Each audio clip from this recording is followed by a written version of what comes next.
สมาคมท่องเที่ยวแขวงหลวงพระบางเป็นหนึ่งสมาคม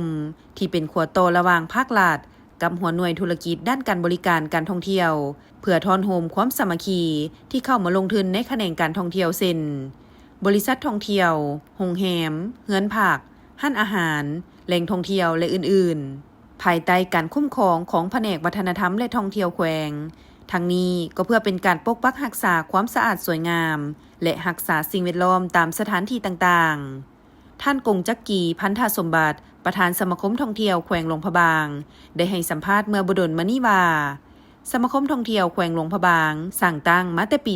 2006 ในเบื้องต้นมี 13 บริษัทมาฮอดปัจจุบันมีสมาชิก 45 บริษัทในจำนวน123 บริษัทในทั่วแขวงการสั่งตั้งสมาคมท่องเที่ยวก็เพื่อให้มีการคุ้มครองและมีการช่วยเหลือซึ่งกันและกันระหว่างภาครัฐกับภาคธุรกิจ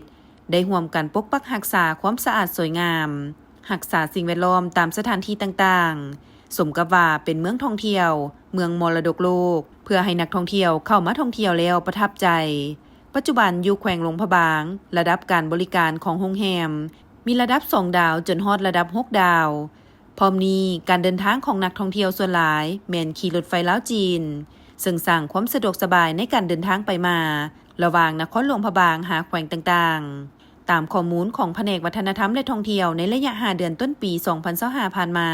มีนักท่องเที่ยวเข้ามาเที่ยวชมแขวงหลวงพระบางทั้งหมด 1,740,043 เทื่อคน